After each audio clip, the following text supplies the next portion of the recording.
uma leitura mais completa. Vamos falar alguma coisa essa noite sobre o ministério profético, que, diga-se de passagem, que está muito carente no nosso meio. Existem algumas expressões do ministério profético que estão carentes, e na realidade essa carência não é por causa de restrições, de proibições, não, é falta de consagração mesmo, é falta de buscar de verdade, para que nós possamos ter aquelas bênçãos de Deus no culto, onde o Senhor fala, onde o Senhor opera, onde ministra. E evidentemente que profeta não somente fala, ainda que a palavra profeta tem o sentido de falar, mas profeta intercede, profeta ora, profeta ajuda, profeta é uma pessoa que Deus usa em várias áreas nas suas mãos, e nós desejamos que isso aconteça para a glória de Deus aqui. Você pode dizer amém? Amém. Capítulo 18 de Deuteronômio, versículos 15 a 19 diz assim: o Senhor teu Deus te despertará um profeta do meio de ti, de teus irmãos, como eu. A ele ouvireis, conforme tudo o que pediste ao Senhor teu Deus em Horebe, no dia da consagração, dizendo: não ouvirei mais a voz do Senhor meu Deus, nem mais verei esse grande fogo, para que não morra. Então o Senhor me disse: bem falaram naquilo que disseram. Eis que lhes suscitarei um profeta do meio de seus irmãos, como tu, e porei as minhas palavras à sua boca. Ele lhes falará tudo o que eu lhe ordenar. E será que qualquer que não ouvir as minhas palavras, que ele falar em meu nome, eu o requererei dele. Você pode dizer amém para a glória de Deus? Glória a Deus. Meus queridos, eu quero dizer algumas coisas do ministério profético de Moisés, estabelecendo um certo parâmetro, vamos dizer assim, em que em Moisés se modela aquilo que é, ou se modula aquilo que é o ministério profético, tanto dos profetas do Antigo Testamento quanto dos profetas do Novo Testamento. Veja que nesse texto que nós lemos, o Moisés teve a ousadia de repetir o que Deus disse, que seria levantado no meio deles um profeta semelhante a ele, semelhante a Moisés. Era tão grande Moisés como profeta, era um homem de uma autoridade, de respeito tão profundo, que Deus disse que o profeta que ele levantaria seria dentro do modelo, ou dentro de uma forma daquilo que era o ministério de Moisés, pela grandeza do que era Moisés. E obviamente que nós sabemos que esse profeta, no sentido singular, que Deus disse que levantaria, seria como de fato foi Jesus Cristo. Capítulo 17 de Mateus, está escrito: este é meu filho amado, a ele ouvi. Esta expressão, a ele ouvi, era uma repetição exatamente daquilo que Deus havia dito a Moisés, e Moisés havia dito ao povo, de que a voz do tal profeta deveria ser ouvida e atendida. Porém, por outro lado, esse ministério profético de Moisés, ele foi tão grande que ele deu um molde, deu a forma. E eu quero citar algumas coisas desse ministério para veicular uma verdade prática para ser aplicada no nosso meio, nos nossos dias, sobre as questões do ministério, do exercício do ministério profético. No Novo Testamento, evidentemente, esse ministério assume formas diferentes. Tem 3 níveis de profecias no Novo Testamento. Tem a profecia, que ela é exercida dentro do aconselhamento, capítulo 12 da carta de Paulo aos Romanos, versículos 6 a 8, onde tem um dom de profecia, que ele se estabelece no exercício de conversação, aconselhamento, falar, dizer uma palavra de Deus para alguém, ser usado para falar uma mensagem de Deus, um conselho. Esse é o exercício de um dos aspectos da profecia no Novo Testamento. O segundo aspecto é aquele do dom de profecia, dom de manifestação espiritual, capítulo 12 de 1 Coríntios, versículos 1 a 11, onde a profecia é dita para a igreja, porque Paulo diz no versículo 7 de que a profecia é para edificação da igreja. Logo, é uma mensagem falada para núcleo congregacional. E o terceiro aspecto do ministério profético no Novo Testamento é 4:11 de Efésios, que é o ministério profético, que trabalha com a palavra e exerce a função de crescimento e aperfeiçoamento da igreja. São níveis diferenciados do ministério profético no Novo Testamento. O que nós temos visto, por exemplo, é que tem diminuído muito, mas muito mesmo, o exercício do ministério, dos dons espirituais e principalmente da profecia, que foi, vamos dizer assim, o mais conhecido pela igreja por décadas. Houveram décadas da igreja em que a atividade profética, no exercício do dom da profecia, era um ênfase que caracterizava o pentecostalismo da Assembleia de Deus. Eu estou desconfiado que nós estamos ficando meio frios, e queira Deus que não fiquemos mornos, porque se ficarmos teremos problemas. É necessário nós voltarmos a uma certa simplicidade, não a meninice, não a ignorância, mas há uma simplicidade enquanto a aceitação de que Deus faça as coisas do jeito que Ele quer fazer. Por essa carência, por essa ausência, descumprindo verdades bíblicas, como a que Paulo falou no capítulo 14 de 1 Coríntios, versículo 6 e versículo 26.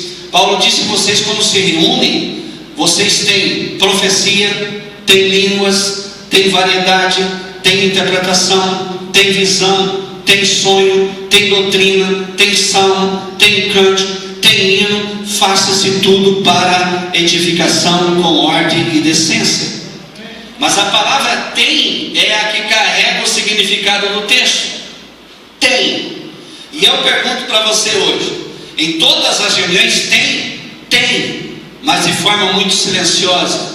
Tem, mas de forma muito oculta. Tem, mas sem expressão. Tem, mas sem aquele ênfase. Tem, mas sem o exercício. Tem muitos profetas de Deus que resolveram se calar e ignorar a grandeza da sua vocação, do seu ministério, da sua responsabilidade. E aí Deus terá que usar algum profeta com a palavra para tocar em você, e para que não dizer, para bater em você no bom sentido, para você se acordar e voltar a falar o que o Senhor fala, porque o Senhor continua dizendo ainda: assim diz o Senhor. Quantos glorificam o seu nome essa noite? Ele, Deus, nunca vai deixar de falar, mas nós somos os agentes que dizemos as coisas aos homens. Nós dizemos as coisas ao mundo, nós falamos as coisas. É tão impressionante que algum tempo atrás a nossa ocupação e a nossa preocupação era com as coisas de Deus, as coisas do Espírito de Deus, que Deus ia falar, que Deus ia fazer, que Deus fazia. Hoje nós estamos preocupados com a marcha para Satanás. Estamos preocupados com movimentos sociais de oposição à verdade. Eu quero dizer para você que está aqui nessa noite: se esses movimentos olharem lá de fora e ver o fogo consumidor aqui dentro, eles não ousarão tocar na igreja do Senhor. Mas se a igreja se deixar seduzir pela inibição, se deixar levar pelo acanhamento e se encolher, não exercendo suas atividades vocacionais, esses males não só ficarão gritando lá fora, eles entrarão aqui dentro. Eles terão a ousadia de entrar aqui dentro e fazer ouvir as suas vozes infames dentro do contexto da congregação do Senhor. Assim sendo, o profeta é o indivíduo que Deus usa, é o indivíduo que Deus toma em suas mãos e usa. E eu quero dizer para você, isso não está estabelecido como critério único de que Deus usará só os que estão assentados aqui. Os que estão assentados aqui têm a responsabilidade, nós temos o dever de estar equipado, estar adequado, estar na proporção que Deus queira para ser usado. Mas Deus quer usar você que está sentado aí. Deus quer tomar você nas suas mãos, e Deus quer ministrar através da tua vida, porque tem pessoas que precisam da tua palavra. Existem corações que eu não consigo chegar, mas você consegue chegar pela amizade, pela aproximação, pelo conselho, pelo convívio. Você consegue chegar, e Deus vai te usar para a glória de Deus. Você exalta o Senhor? Glória a Deus. Assim sendo, o ministério profético desse grande homem de Deus, Moisés, ele vai dar a modelação do exercício ministerial. Você não precisa ir muito longe. Se você estudar, na verdade, a vida de Moisés, estudar a vida de Jesus, você vai ter o exemplo que você necessita para o exercício dessa vocação. O que algumas pessoas se enganam é que esse ministério, alguns deles pensam que esse ministério, pelo fato de ser importante, ser bonito, ser de alguém que fala em nome do Senhor e não só em nome do Senhor. O sentido real da palavra significa falar em lugar de. Esse é o sentido da palavra. Há duas palavras, dois termos, um hebraico e um grego para profeta. No hebraico é nabi. Nabi significa aquele que vem fervendo.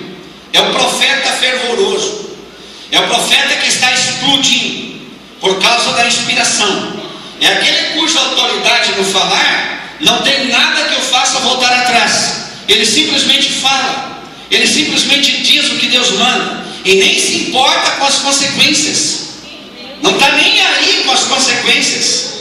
Acontece que o medo, a covardia, tem feito muita gente voltar atrás. E muitos ministérios estão cheios de paranho. Mas Deus está disposto a mandar fogo para queimar esses paranhos e tirar essa coisa opaca e fazer brilhar de novo. E Deus pode te usar. Deus quer te usar. Eu tenho uma coisa para te dizer: você nunca conseguirá deixar ou abandonar esse dom que Deus te deu.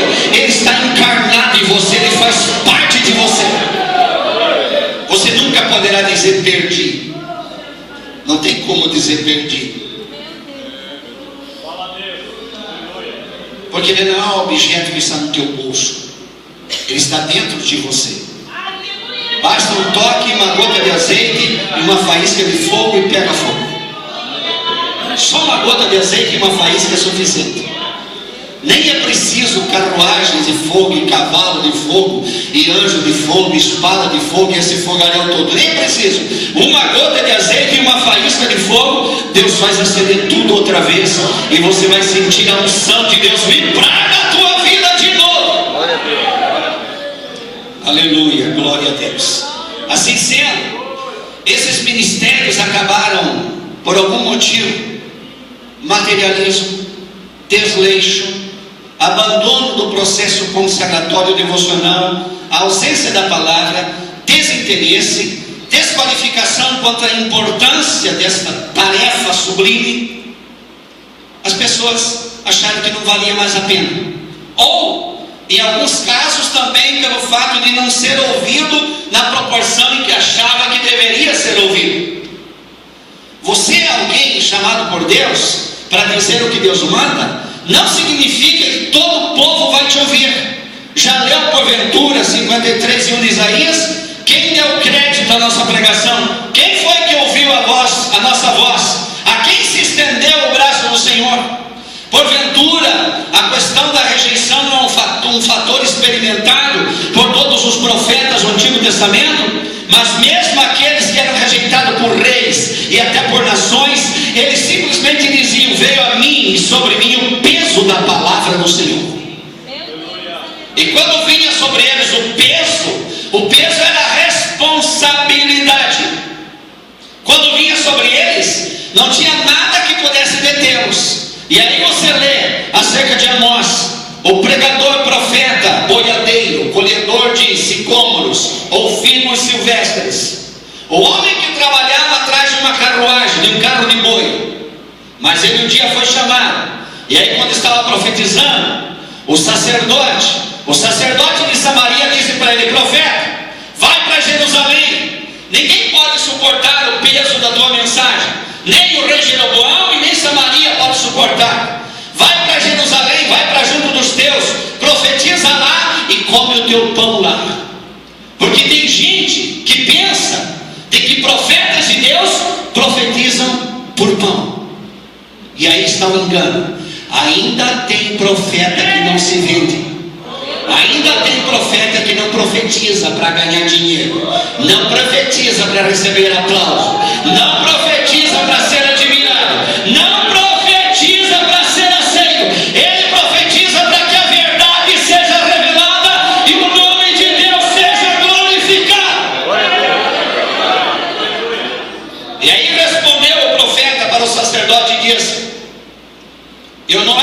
profeta e nem filho de profeta. Não tem herança eclesiástica, dizia ele. Não tenho pai nem padrinho, nem um e nem outro. Mas eu pergunto para ti, o sacerdote, rugindo o leão, quem não tem? Todo mundo tem. E se o Senhor manda quem não fala? Todo mundo fala. Assim disse ele: o Senhor me chamou de detrás do carro de boi e disse: vai e profetiza, vai e fala. Aleluia. Eu tenho certeza do que estou falando aqui nesta noite. Tem pessoas assentadas aqui, assentado aqui, que ouviram o Senhor dizer: vai e fala, mas ficaram calados. Aleluia. Ficaram calados. E a palavra do Senhor para você é essa: se você se calar, as pedras clamarão. Ele vai usar jumentas para falar.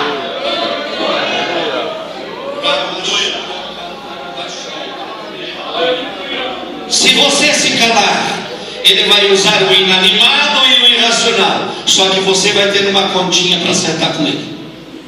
Porque o dom que ele te dá, esta bênção magnífica que você tem, pode fazer você ser alguém muito ilustre nas mãos do Senhor na terra, e ser usado pelo Senhor com grande poder e grandes maravilhas em muitos lugares.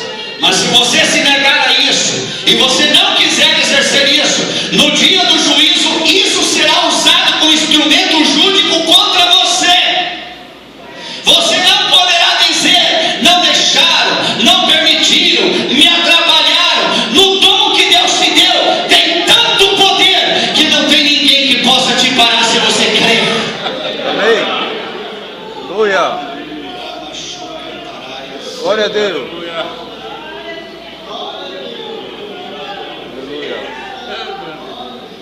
Você não vai ter desculpas. E principalmente depois dessa mensagem essa noite. Glória a Deus. Deus. Essa mensagem é uma advertência para você. É um aviso de Deus para você. Se você porventura não está tendo autoridade moral para exercer a vocação divina, te conserta, lava-te no sangue do Cordeiro, te lava, te santifica, te purifica e vai exercer a tua vocação. Agora, se você não está tendo nenhum problema nessa ordem, te renova, te restaura, te consagra, te apresenta e diga para Deus: vou falar o que tu mandar eu falar. Aleluia. Vou buscar sabedoria e o meio exato de dizer o que eu tenho que dizer na hora certa, mas eu vou cumprir com a minha obrigação, eu vou cumprir com o meu ministério. A igreja está sofrendo, a igreja está carente. Tem culto que é pesado, tem culto que é frio, que as pessoas entram e saem pior do que entraram, pela ausência dessas preciosidades serem exercidas, pela falta da igreja se conscientizar que precisa orar, interceder, ir colocar a mão, abraçar uma pessoa, dizer uma palavra de Deus para uma pessoa, dizer. Esta sensibilidade está se ausentando do nosso meio, e na mesma proporção que ela se ausenta, está presente a insensibilidade, a dureza e o pecado como consequência. É por esse motivo, é pelo não exercício das vocações ministeriais, que tem pecados horrorosos no meio do povo, horrendos, horríveis, ridículos, e que são acobertados e ajeitados, e vai ajeitando. É porque a família do fulano, é porque o ciclano, é porque o dízimo é grande, como coisa que dinheiro compra direito diante de Deus. Glória a Deus. É porque é os fulano, doutor, não sei das quantas. Que interessa? O maior título que se tem aqui chama-se servo e serva de Deus.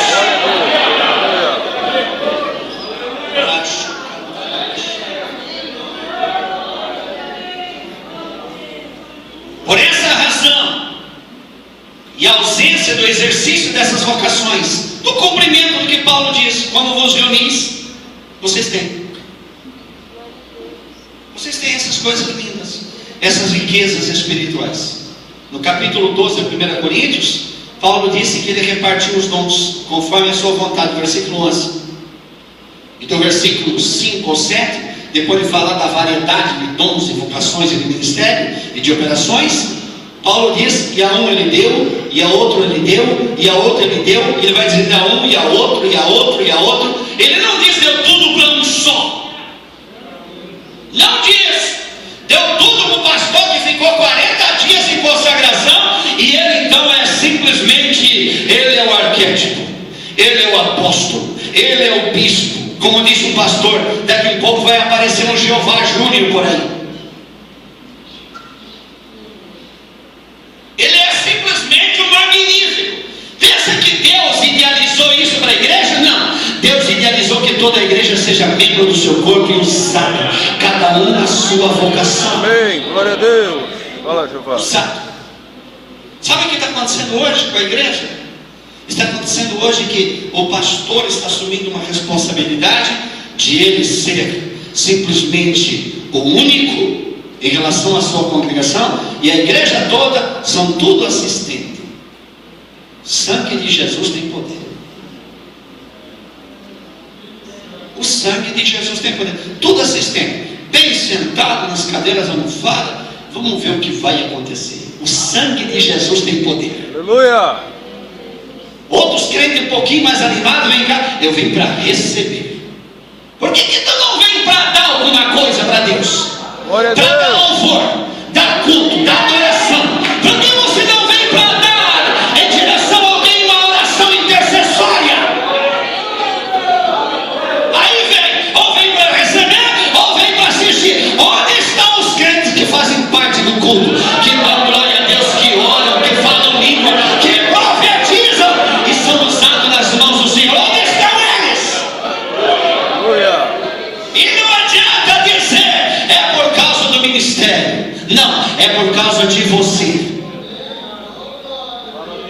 Porque se a igreja tiver consciência e buscar o Senhor e se consagrar, e o ministério resolver andar errado, a igreja empurra o ministério, ou ele se endireita ou sai fora. Porque Deus usa a igreja. Ele usa a igreja nas suas mãos. Mas o que está acontecendo? Está bom assim. Só acontece alguma coisa se vier alguém especial de fora.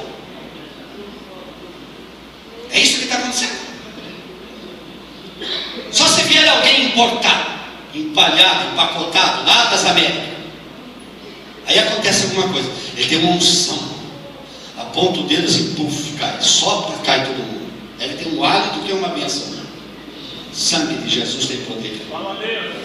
Onde está a igreja em si, a igreja em si, a igreja local, aquela que fica orando, fica visitando, evangelizando, a que contribui, a que constrói, a que faz, a que é de verdade igreja do Senhor? Onde está ela? Aleluia.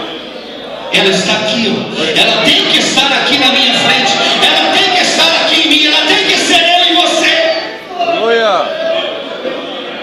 Porque homem nenhum vai usar o lugar do Espírito Santo na igreja. Homem nenhum tomará o posto de Jesus em Nazaré na igreja. Homem nenhum tomará o lugar de Deus Todo-Poderoso na igreja. E essa igreja é dele, você é a igreja dele. Aleluia. Você sabe que quando eu saí de casa hoje, eu até pensei se vou pregar uma mensagem bem bonita. Essa está linda, né?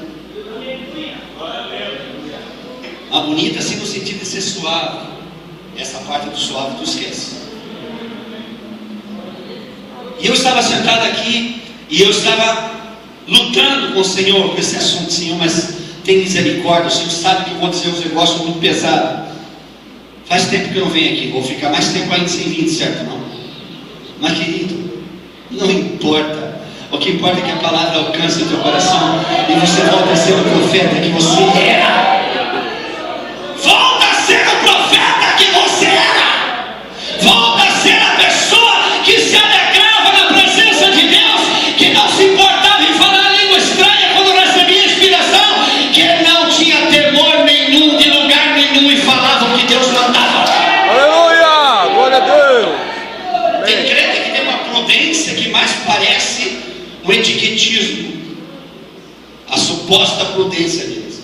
Aí não dá para orar alto porque o vizinho escuta. Aí quem tem que orar, meu filho, para escutar? É claro que se for fora de hora, deve ter cuidado. Mas quem disse que não pode orar alto? Esse dia lá perto da minha casa, foram lá fazer a inauguração do negócio lá e botaram um forró lá que foi até de madrugada, quase explodiu a nossa cabeça. Vê se tem alguém que reclama, alguém que diz alguma coisa contra. Ninguém falou, todo mundo dançou, pulou, bebeu, quase arrebentaram tudo. No outro dia estão tudo quebrado e nós com os ouvidos tinindo do barulho a noite inteira.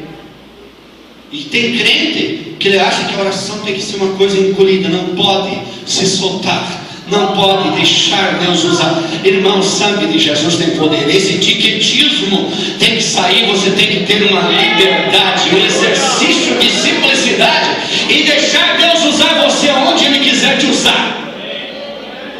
Onde Ele quiser te usar. Todo mundo por aí não fala o que quer em qualquer lugar. Falam e fazem o que querem em qualquer lugar. E por que você como crente não vai testificar da tua fé, da tua vida e daquilo que Deus tem na tua vida em qualquer lugar? Faça isso em nome do Senhor Jesus. Mas eu quero dizer, comece hoje aqui nesse culto, nessa noite. Deixa Deus te usar aqui nesse culto, nessa noite. Sem saudosismo, mas tendo saudade. Aqui nessa igreja nós tivemos cultos onde Deus falava coisas extraordinárias, sem saudosismo, mas tendo saudade. Coisas extraordinárias. Deus mostrava e revelava coisas extraordinárias. A beleza das coisas pequenas. Não é que agora nós estamos chique, pastor, nós só está em coisa grande agora. Coisas humildes e simples. Enquanto eu estou aqui falando, eu me lembrei, quando eu comecei a pregar, me lembrei da serva de Deus, a avó Juliana, que recentemente fez 3 anos que morreu, recentemente. Estivemos ontem lá no cemitério, eu e minha esposa, fomos lá, ficamos um tempo lá olhando no túmulo, lembrando, porque ficam as recordações, ficam as imagens. Mas quando o púlpito dessa congregação era de madeira e tinha um pequeno tablado aqui, eu me sentava sempre desse lado, Trabalhei aqui com o pastor Zezuino, aí ele saiu, foi para Brusque, veio o pastor Cicenando e ficou um pouquinho, depois veio o pastor Nelson Bolt e ficou um tempo aqui. No tempo do pastor Nelson Bolt eu saí. Mas aqui um dia orando, que eu vinha lá do outro lado da cidade, não tinha carro ainda, estava aqui orando, não tinha dinheiro para pagar o ônibus e volta para casa, ia voltar de a pé, supostamente. Estava só a avó Juliana orando ali, e eu estava orando quieto, não estava falando nada disso, da situação, nem estava orando por isso, porque para mim, de a pé daqui lá naquela época, era tranquilo, sem problema. E ela levantou de lá, veio ali, bateu em mim, disse: irmão, pega aqui, Jesus mandou te dar para você pagar o ônibus. Irmão, tens ideia dessas coisinhas pequenininhas que por outro lado são grandes, extraordinariamente grandes? Aleluia! Onde estão essas belezas, essas preciosidades? Onde estão essas coisas lindas? Onde estão os profetas que Deus usa para coisas aparentemente pequenas, mas de significado grande? Para tanto que ela já está com o Senhor, e eu ainda estou aqui falando disso e nunca vou esquecer, jamais. Pela beleza, a beleza do detalhe. Uma mulher pobre, simples, mas que tinha a riqueza da comunhão com o Espírito Santo, uma profeta. Igreja, é necessário que esses profetas sejam levantados pelo Senhor. Eu não estou dizendo bem o que eu anotei aqui no estudo já de algum tempo, mas eu estou dizendo que o Espírito Santo está permitindo eu dizer aqui para você. Há pessoas que abandonaram esse ministério profético, que acharam que falar em nome do Senhor, em lugar do Senhor, como é o termo grego profetes, que significa falar em lugar de. Tem pessoas que pensam que o exercício dessa função Ele estabeleceria um padrão de aceitação absoluta da sua pessoa no exercício da sua vocação. Isso contradiz toda a Escritura, contradiz o exemplo dado pelo próprio Cristo. Olha quanta oposição. E quem era ele? Ele era o profeta de quem Moisés falou que Deus levantaria um profeta semelhante a ele. E foi aceito? Não, não foi aceito. Eu pergunto para você, humanamente falando, o ministério de Jesus, quantos apóstolos de Cristo estavam ao pé da cruz quando ele estava para dar o último suspiro? Um só. Humanamente falando, esse seria o ministério mais fracassado que existiu na terra. Na visão e ótica humana, só o João estava. As Marias estavam lá, sempre estavam, mas estava só o João. Só o João entrou na casa de Caifás, na sala do julgamento. Só o João atravessou o pátio, subiu a escada e entrou na porta. Só o João seguiu pela via cruz e subiu ao monte e esteve ao pé da cruz. Só ele. Só ele. Só um. Na ótica humana a rejeição era total. Mas quem era ele? Era o profeta do Senhor. Era o homem que nunca falou uma mentira. Nunca também se encolheu diante da ameaça. O próprio Herodes o ameaçou. E ele disse: vai, diga para aquela raposa que eu vou hoje e amanhã expulsando o demônio, curando os enfermos, e ao terceiro dia serei ressuscitado. Oposição. E o problema é o seguinte: é que você imagina que vai tudo de vento em popa, e não se dá conta que a oposição pode se levantar em relação a você de pessoas bem próximas a você, bem perto de você, às vezes por ignorância, por incompreensão. Olha os irmãos de Jesus, capítulo 7 de João, disseram para ele: se tu é o Messias de fato, porque tu não vai para a festa? Esse por hora não vou, mas depois irei. E depois ele foi. Os irmãos dele, os outros, não criam nele, mas depois creram, porque existe um condicionamento da compreensão da revelação. A pessoa não consegue assimilar, não consegue entender, então se opõe e você sofre. Mas você vai desistir por causa disso? A tua função como profeta de Deus é fazer a verdade ir se revelando. Ela vai se revelando, ela vai aparecendo, a pessoa vai entendendo. Quanto tempo vai demorar? Não sei, mas você vai conseguir, porque Deus vai te usando nas suas mãos. Você não pode de maneira nenhuma simplesmente pensar que uma função tão nobre é o que alguns se esqueceram. Alguns se esqueceram da nobre função de serem usados nas mãos do Senhor. É tão nobre que os anjos desejariam exercer tal função. É uma posição tão elevada que tem querubins e serafins que gostariam de estar no teu lugar. E você tem a permissão de Deus de dizer para o querubim, para o serafim, para o arcanjo: fica aí, espera um pouco que agora é a minha vez. Agora sou eu. Mas essa nobreza e grandeza, você pensa que não vai te custar nada? Você acha que todo mundo vai te aplaudir? Ao contrário, Jesus disse: quando o mundo disser bem de vós, acautelai-vos, tenham cuidado. E ele acrescentou ainda dizendo: ai de vós. Mas ele disse em Mateus 7: sois bem-aventurados quando fordes perseguidos e disserem mal mentindo contra vós por minha causa. Exultai e alegrai-vos, porque é grande o vosso galardão nos céus. Mas vamos entender isso. As pessoas dessa sociedade não pensam em sofrimento. Não. Nosso negócio é adrenalina, é vibração. Nosso negócio é emoção em explosão. Não, meu querido. Tem uma coisa chamada sofrimento, que faz parte da tua história e dos exercícios das tuas vocações.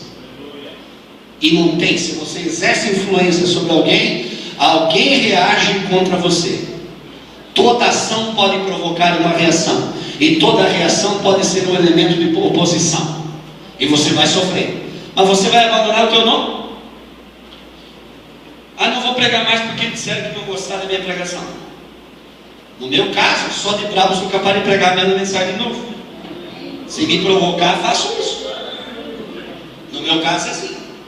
Se disser que não gostou, eu sou capaz de pregar de novo a mesma mensagem, para provar de que não tenho medo e não volto atrás. Aleluia. Não tenho medo e não volto atrás. O que o Senhor mandar dizer, mas irmão, pode ter certeza que vou dizer. Aleluia. Pode ficar ciente que vou dizer. E tenho certeza que Deus vai me mandar dizer umas outras coisas que já estão vindo em um determinado tempo bem próximo. E eu vou dizer o que o Senhor mandar dizer. Glória a Deus. Porque o Senhor tem zelo por você que está aqui. Ele zela pela tua vida. Ele zela pelo teu ministério. Aleluia. Ele zela por você. E Deus não vai ficar de braços cruzados assistindo obreiros, pastores e membros da igreja deixar o diabo despedaçar as suas vidas, despedaçar a sua casa, despedaçar o seu ministério, como se nada tivesse acontecendo. Deus vai se levantar no trono e Deus vai bradar. Glória a Deus. Ele vai bradar e ele vai sacudir vidas. Aleluia. Aleluia. Deus não vai ficar assistindo de camarote o diabo consumir com o investimento que ele fez na tua vida. Deus pisa em Satanás e se você não quiser se endireitar, ele te dá uma coça, uma surra, ele faz você endireitar na marra. Porque ele não vai aceitar. Aleluia. Ah, pastor, mas estamos no século 21, pastor, você deveria pegar uma mensagem com uma linguagem mais polida. Essa lixa grossa para hoje, irmão, é essa aqui.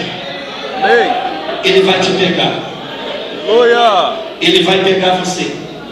Glória a Deus. Ele esmaga Satanás e ele pega você. E ele vai pegar e olhar bem no teu rosto e vai dizer: eu não aceito perder o investimento que eu fiz em você. Eu coloquei a minha unção dentro de você. Eu coloquei o meu dom dentro de você. Como se não fosse o sopro que eu te dei. Eu te dei um novo sopro do Espírito, uma nova vida. E não vou aceitar que se perca. Ele vai pegar você. E aí eu pergunto para você: você tem se calado porque supostamente não quer ter problema com alguns homens? Aleluia. E que tal um probleminha com Deus? Que tal um probleminha com Deus? Que tal um probleminha tipo chegar na presença dele e dizer: não cumpri a missão, não cumpri a minha obrigação, não exerci minha função como servo, eu cedi para a imposição dos homens, para as cobranças humanas, e não exerci a minha vocação na terra. Esse é um problemão. Glória a Deus. Esse é um baita de um problema. É melhor hoje você parar e dizer: não importa o que os homens pensam de mim, eu quero saber o que o Senhor pensa acerca de mim. Amém, Jesus. Fica de pé em nome de Jesus.